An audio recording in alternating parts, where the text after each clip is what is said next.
La parole, c'est l'autorité. Et pendant que le groupe de louanges va aussi prendre la Sainte Seine en rendant grâce à Dieu, comme l'a dit mon ami Loïc, je voudrais vous dire que ce matin, rappelez que Jésus lui-même a dit, les prophètes l'ont dit, ma maison sera appelée une maison de prière.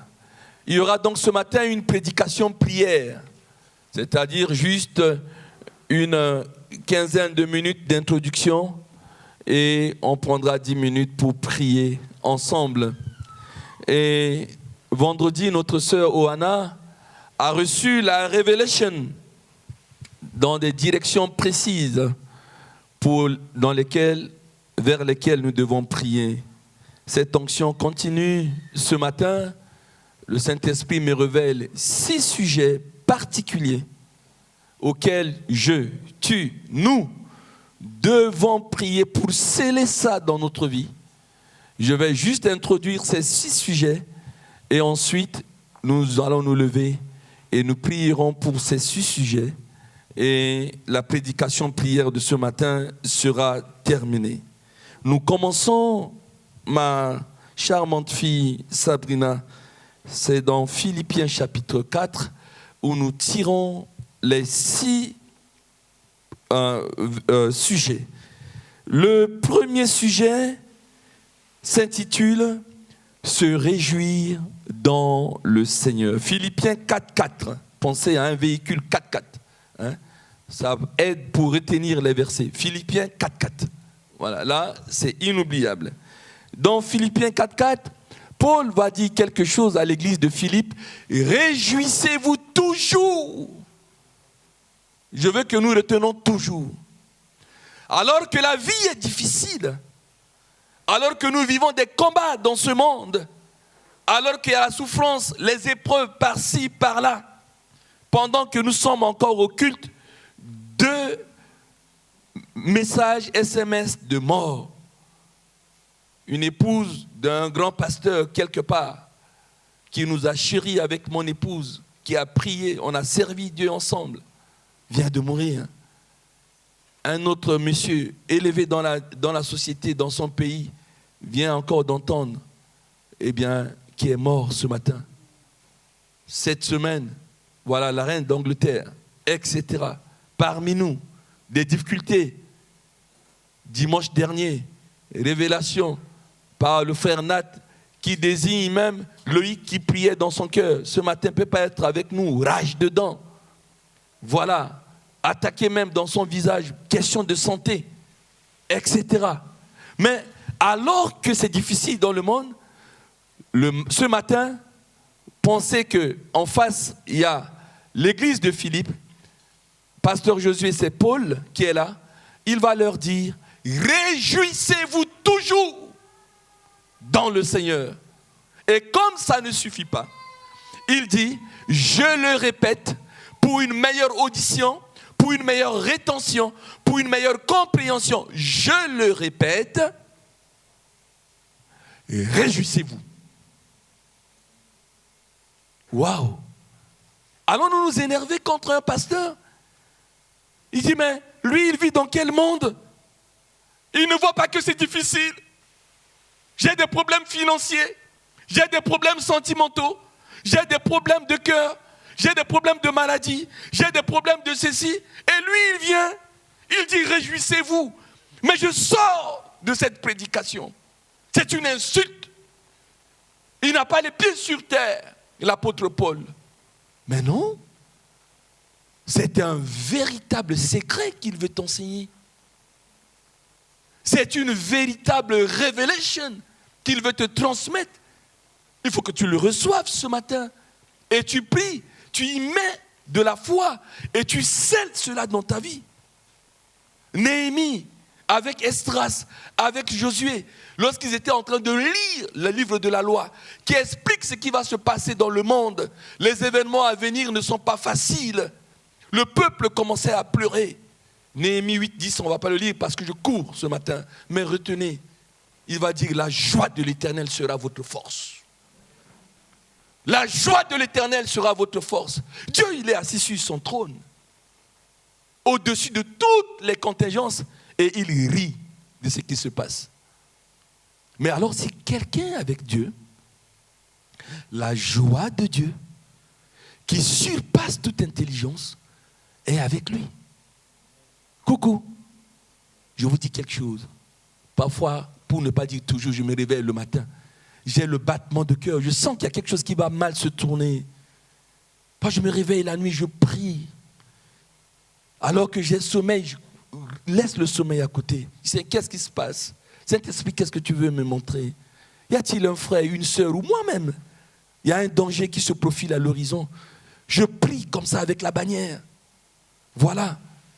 Mais lorsque je réalise, une petite voix me dire, mais ton Dieu est avec toi.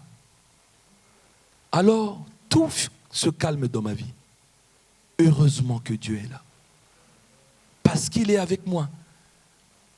J'ai eu 3 fois dans ma vie, il y en aura peut-être encore d'autres, où il était une question de seconde, j'étais convaincu que j'allais mourir.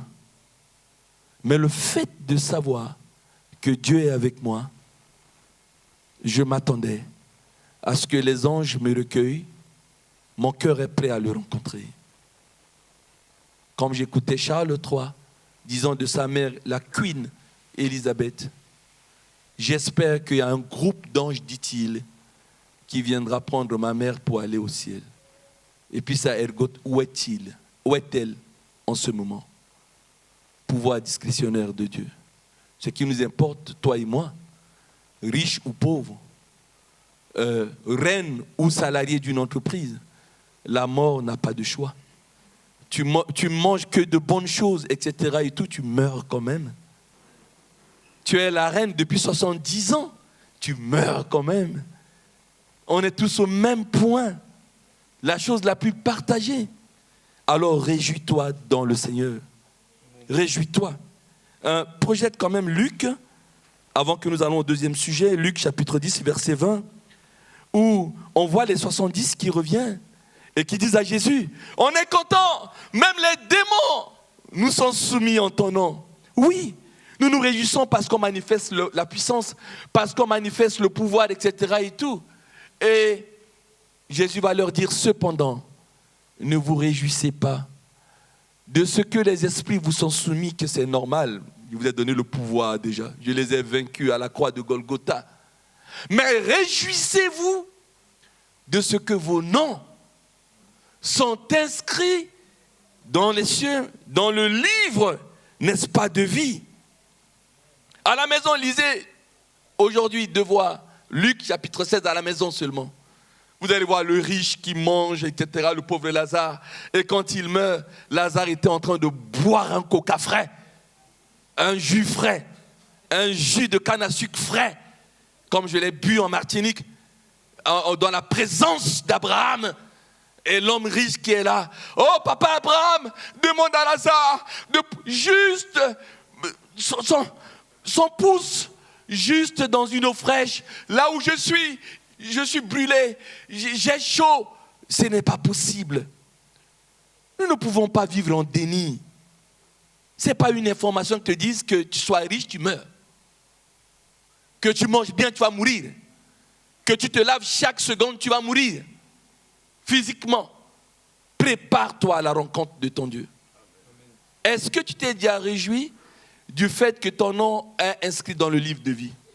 Les chantres nous le chantent. Dimanche dernier encore, mon fils David le disait. Je n'ai rien fait, mais mon nom est inscrit là-haut, là-bas. Là-haut, mon nom est inscrit là-haut, là-bas. Vous pouvez me critiquer, mais mon nom est inscrit là-haut, là-bas. Là-haut, mon nom est inscrit là-haut, là-bas. Mais c'est vrai. Les pasteurs sont tellement critiqués. Des gens qui ont donné leur vie à Dieu, on trouve quand même de les critiquer.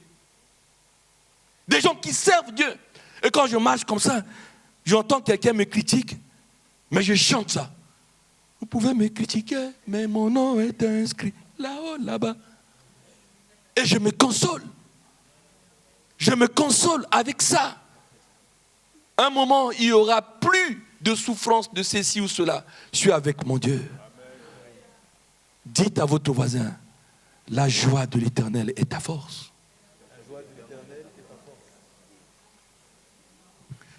Alléluia. La joie de l'Éternel est ta force. Deuxième sujet, verset 5, Sabrine. Verset 5, Sabrina. Mais Sabrine, c'est joli aussi. Hein. Voilà. Sabrina. Voilà. Que Philippiens 4, verset 5. Hein. Voilà. Que votre douceur soit connue de tous les hommes. Philippiens 4, verset 5. Que votre douceur soit connue de tous les hommes. Le Seigneur est proche. Oh là là! Mais si vous savez pourquoi ce sujet de la douceur est très important, en commençant par ta maisonnée, par ton voisinage, par tes collègues, ta famille, est-ce que ta douceur est connue ou est-ce que c'est simplement ton agressivité, ta susceptibilité qui est connue de tous? Vous savez, nous vivons dans un monde où il y a tellement de pression, où on est tous vraiment prêts à bondir. On dit dans des pays pauvres en Afrique que le pauvre est celui qui s'énerve vite. Il n'a pas mangé toute la journée et quand il voit quelqu'un qui ventre plein, nègre content comme on dit, et mange, il est énervé, il est prêt à te tuer. Il voit seulement comment quelqu'un qui passe en voiture avec la poussière, il est énervé. C'est comme ça. On est sous tension, sous pression. Il n'y a plus de douceur.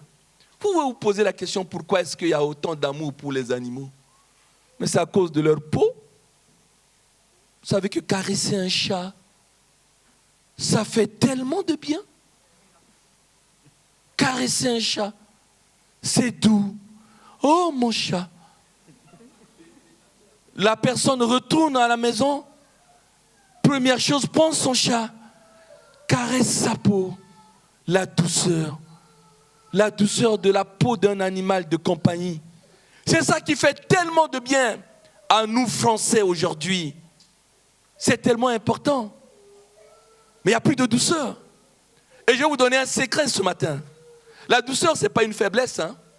On est quelqu'un doux, il est faible. Mais c'est faux.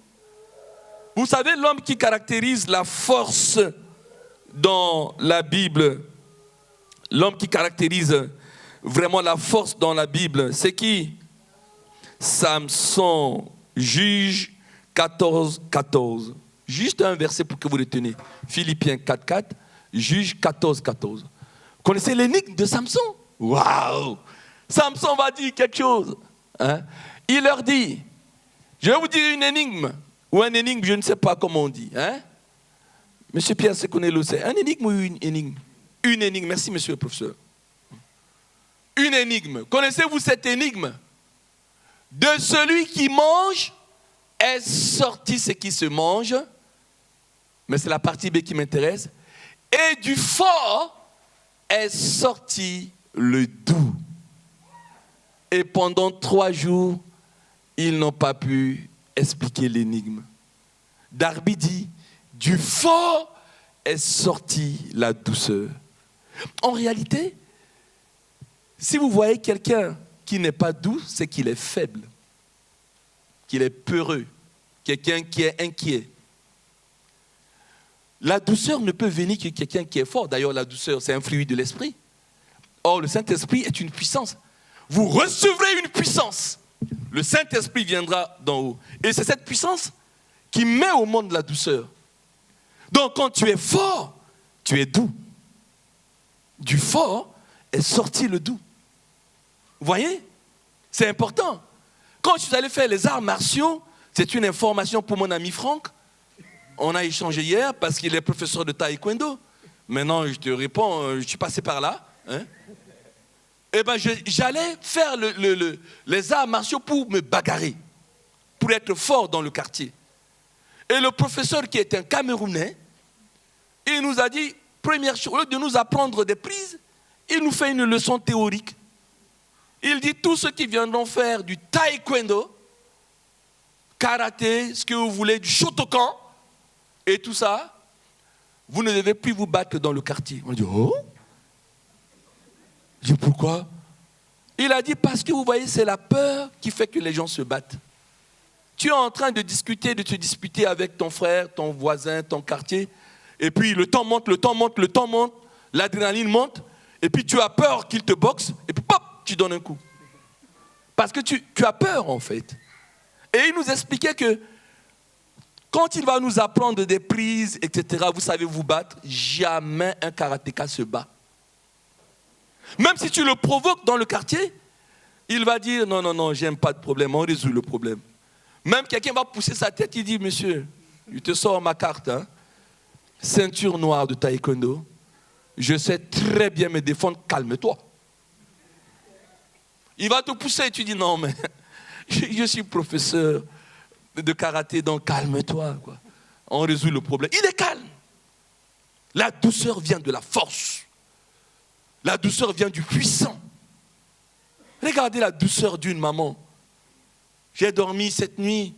Il y avait une sœur qui m'a visité avec ses enfants et à 2h du matin, l'enfant, j'ai mal à la gorge, etc. Et tout. Je voyais la sœur avec une telle douceur. Je me dis, mais elle n'est pas énervée. L'enfant le réveille à 2h du matin. Oh, ma chérie, mon cœur. Et la sœur est allée donner du miel, encore doux, à l'enfant et tout. Ce matin, j'ai dit à ma femme, notre sœur Françoise Audrey-Yapi, elle est devenue une maman. Françoise qui se bagarrait, qui mangeait la porte. Impossible de la séparer. Est devenue douce. C'est un miracle. Prendre un enfant, donner le miel, avoir la patience, la douceur d'une maman, la douceur aussi des papas, la patience envers un enfant. Soyons doux et que notre douceur soit connue de tous. Même si vous avez une vérité spirituelle, biblique à dire à quelqu'un, dites-le avec douceur. Dis mon frère, ma soeur, tu sais, c'est la Bible qui nous le dit. Je ne cherche pas à te convaincre, c'est ça. Dites-le avec douceur. Même si vous voyez quelqu'un dans le péché, dites-lui. Ce que tu fais là, ça t'entraîne à la mort. Dites-lui doucement, quoi. C'est tout. Hein? Ne venez pas comme ça. Je te dis, ton péché là, tu vas t'amener à la mort. Hey! Mais pécheur toi-même. Tu sais d'où Dieu t'a tiré? Non, avec douceur. Reprenons les uns les autres. Tu dis ça, mauvais chemin, tu t'en rendras compte tôt ou tard. Tu te rendras compte, mais ce n'est pas bon. Voilà. Mon regretté papa me dit, Josué, aie peur de quelqu'un qui te respecte, qui te parle avec douceur, que quelqu'un qui te menace. Souvent, les gens qui menacent les autres, c'est des peureux, c'est des faibles. Ils n'ont aucune assurance. Alors, vous avez compris? Parlez-moi avec douceur, ne me menacez pas. Hein? Sinon, je vous dis faible. Pas possible. Mais si vous me parlez avec douceur, pasteur, bonjour, ça va? Il dit, ouh, quelle puissance tu as. Quelle force tu as. Le message est passé. Troisième, tu contrôles, modératrice. Hein? Voilà. Nous allons également prier pour ne pas s'inquiéter. 4-6. Hein? Ne vous inquiétez de rien, mais en toute chose, faites connaître vos besoins à Dieu par la prière et des supplications avec des actions de grâce. En d'autres termes, dès que une situation inquiète, que dois-je faire? Coucou. Dès qu'il y a une situation qui est source d'inquiétude dans ta vie, maladie, problème, épreuve quelconque, que dois-tu faire? Que dois-je faire? Eh bien, paradoxalement, faire connaître à l'omniscient alors que Dieu sait tout. C'est un paradoxe. Mais quand quelque chose m'inquiète, je fais connaître à Dieu par des prières, par des supplications, par des actions de grâce. C'est le médicament, c'est la thérapeutique, c'est l'antidote à nos inquiétudes.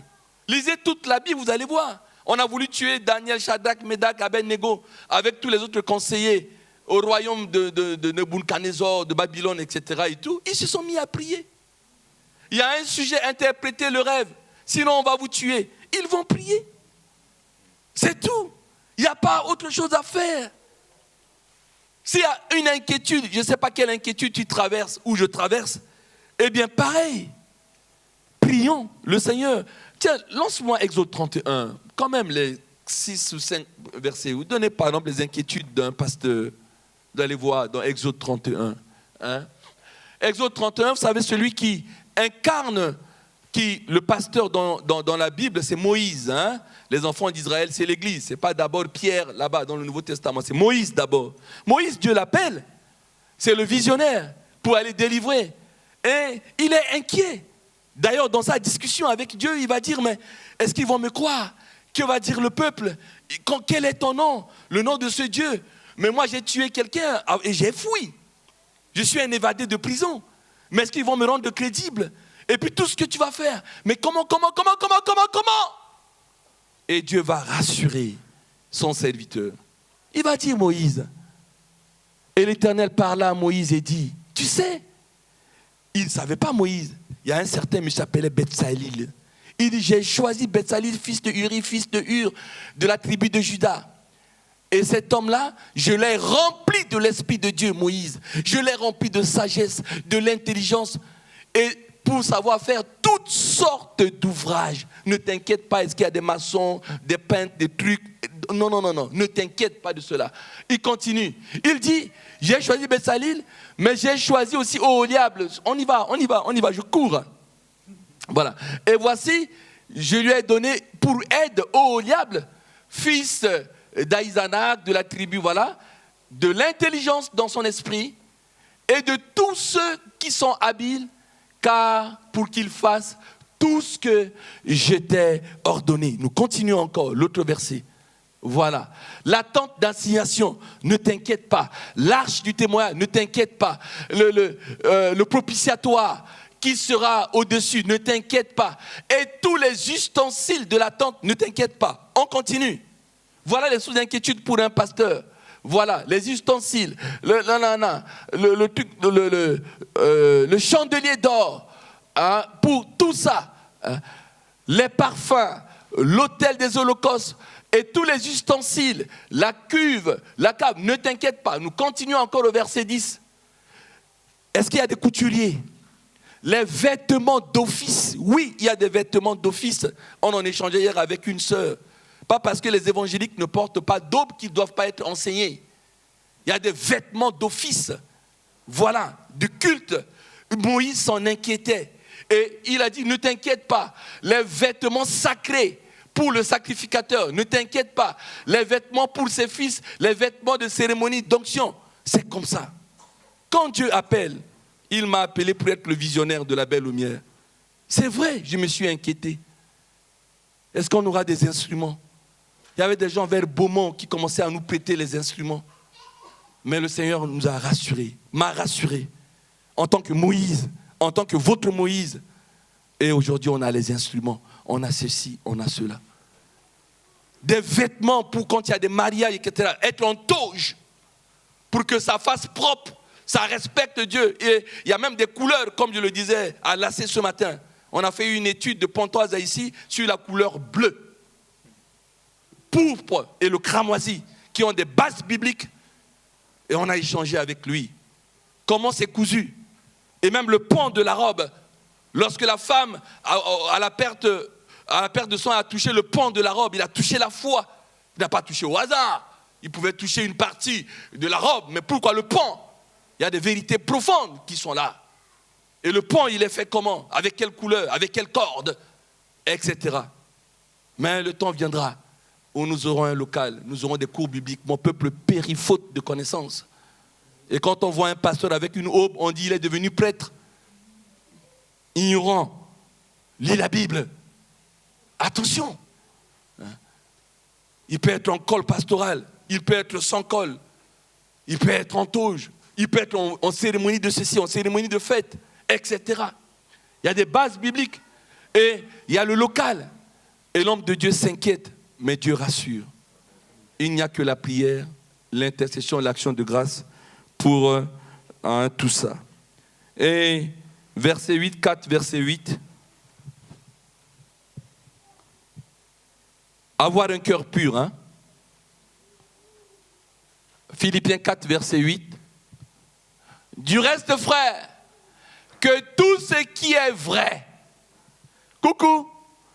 On prend juste une pensée en une seconde. Hein? Je ne sais pas quelle est votre pensée. Vous pensez à quoi? Gardez ça pour vous la réponse. Eh bien, ce à quoi vous pensez, voilà l'application de l'exercice. Est-ce que ce à quoi je pense là, si je pense par exemple faire du mal au prophète Stanislas qui nous visite ce matin, Dieu me dit, Josué, est-ce que le mal que tu penses de ton frère Stanislas, est-ce que c'est vrai? Et parce que tout ce qui est vrai, tout ce qui est honorable, est-ce que cette pensée-là de faire du mal, est-ce que c'est honorable? Tout ce qui est juste, est-ce que ce que tu penses là, ta pensée vers Stanislas, est-ce que c'est juste? Tout ce qui est pur, est-ce que c'est pur? Tout ce qui est aimable, est-ce que c'est aimable de vouloir du mal à ton frère? Voilà. Hein? Tout ce qui mérite l'approbation, est-ce que tu penses qu'on peut, si on mettait cela en public, la pensée qui est en toi là, est-ce que ça va être approuvé et par les hommes et par Dieu? C'est cela, ce verset. Hein? Tout ce qui est vertueux, est-ce que c'est une vertu, est-ce que c'est une qualité de vouloir du mal à ton frère, ou est-ce que c'est vicieux? C'est un vice, ce n'est pas une vertu. C'est ça la question à laquelle je dois répondre moi. Que tout ce qui est digne de louange, est-ce qu'on peut louer cette pensée? Ou alors on va dire c'est une pensée horrible. Ce n'est pas possible. Nous allons prier pour ça. Que nous ayons un cœur pur. Dernier sujet, être un modèle et être un exemple. Verset 9, vous avez compris à la maison, prenez 4, Philippiens 4, verset 4, verset 5, verset 6, verset 7, verset 8, verset 9. Et vous avez les 6 sujets de prière, être un modèle, un exemple. 4, verset 9, ce que, dit Paul, vous avez appris, ce que vous avez entendu de moi, ce que vous avez vu en moi, pratiquez-le et le Dieu de paix sera avec vous. Il y en a marre. Faites ce que je vous dis, ne faites pas ce que je fais. Et je dis toujours, et j'ai encore prié cette semaine, parce que le papa de Cédric a reçu cela par songe, que nous allions avec Sabine et lui-même prier avec ce nouveau couple. Et je priais pour ça, pour que vous ayez aussi des enfants, être une famille. Vous savez, quand vous allez avoir des enfants, c'est dangereux. Parce que vous ne pouvez pas être serviteur pour les autres sans être serviteur pour vos enfants. Eux, ils vont vous voir, ils vont connaître votre vie de tous les jours. Le pasteur, il est d'abord pasteur de sa femme. S'il n'est pas crédible auprès de sa femme, et vice-versa, auprès de ses enfants, il voit que voilà, il est là comme cela, les gens l'acclament, mais en fait, à la maison, il est horrible. Il y a un problème. Et faisons attention à cela. Nous devons être des modèles. Regarde-moi faire et fais-le. Mais si on doit prêcher quelque chose, on dit aux gens, faites-le, moi je ne le fais pas, il y a un problème. Mais si il dit, faites comme moi, exactement comme le maître maçon qui dit à l'apprenti, pose les briques ici, pose, fais exactement comme moi. C'est ça l'apprentissage dans les entreprises. Et fais comme je fais, et demain tu seras expert. Et c'est tout. Hein? Alléluia, nous nous levons.